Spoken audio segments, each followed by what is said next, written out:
conversation that if a liberal was sitting here, they would agree with. They view the world differently than we do. You see, they say that America is for everybody and that anybody should be able to come, and that if it decreases or diminishes our standard of living, so be it, because the world is one big project and borders are kind of an antiquated idea and it's a colonialist experiment. So why shouldn't someone from Honduras just be able to come on up? Now, we believe that you do not have borders, you don't have a nation, and that government is constituted to first serve its citizens, that we have a big heart, but you must first deliver for your citizens before you open your door. Hell yeah. And that is... Citizens before fucking any other country. Any other fucking country. If you come here legally, I'm cool with you being here. But if you come here illegally, send your ass back over the fucking border. That's the way families work, that's the way homes work, and that's the way a nation should work. Liberals would say, but what's the big deal? Why can't we just bring in another 100 million people? We're a big country, we can do it, we can facilitate it. We would say, you'll lose your culture, you will lose your history, you will become something completely different, and if you import the third world, you will become the third world. And so that, why are they doing it? It's hard to pinpoint, George, but at the fundamental core, there is definitely this bleeding heart syndrome where they think America is the best example I could give is they think America is open for looting the way that Louis Vuitton was open for looting during the George Floyd riots. It's open season, take whatever you want.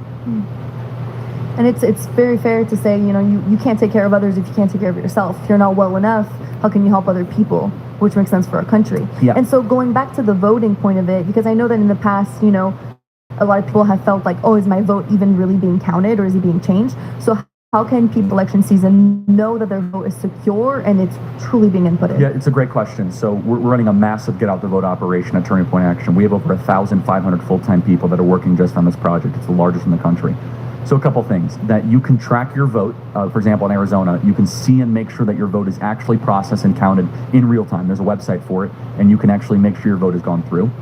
If you guys want to vote in person, that's fine. But everybody in this audience needs to vote in general. There is no reason not to vote. And even if you have questions about how your vote is tabulated and how it's counted, not voting is a guarantee that your vote won't be counted. But voting at least gives you a potential opportunity that you can be in the game and that your vote can be counted. But voting is the absolute minimum. It's about influencing your friends to vote. It's about activating. And look, this election cycle, it feels bigger because, look, if Kamala Harris were to win, she wants to get rid of the filibuster. She wants to add D.C. and Puerto Rico as states, abolish the Electoral College. I believe we'll get closer to World War III. She wants to eliminate American energy independence. She will hyperinflate the economy through trillions of dollars of mass spending. Said differently, guys, it'll be season 2 of what we've seen in season 1 here. And season 1 is a horror show. Look, from the Afghan withdrawal, from the invasion on the southern border, from the inflation crisis, we are $36 trillion in debt right now. We're borrowing $2 trillion a year. We can't afford this current trajectory that we're on. And I'm afraid a second term or a Kamala Harris term would potentially be a death blow to the United States of America. Besides that, Mrs. Lincoln, how was the play? Yeah. This is deep. It's getting there, and it's so funny to see how the world has become. Like, bro, like the fact that we have Kamala Harris on Call Her Daddy is yeah, and it's great because we're using the influences that we have and we're participating. And now the internet is real. There is a layer of it, but I think before I even speak, how did you feel about that interview? I didn't watch it. I watched parts of it. I hope Alex Cooper finds Jesus, because wherever she's been looking for joy and happiness, obviously it hasn't worked. So yeah, but Kamala has a lot in common with Alex Cooper, right? They've both... Why'd your boy just start laughing, dude? I think your audience can figure it out. Wait, did something go past my head? I think you just don't have anything great to say, so you're like, I'm just gonna leave it at what it is. No, I think there's something else. They have a lot in common. Dude, I'll beep it out. Could you just fill me in? No, I mean, look, Kamala Harris slept her way to the top, obviously, and we know that. We're so stupid. Yeah, Willie Brown knows.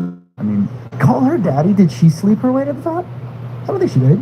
Well, Georgie, her show, her show's all about her sexual experiences. I mean, no, hold on. As much as, look, if we're going to judge, let's righteously judge. She didn't sleep her way to the top. She expressed sleeping positions, tolerant. Girls listen to her. Yeah. She talked about sleeping her way to the top. Yeah. Don't do that.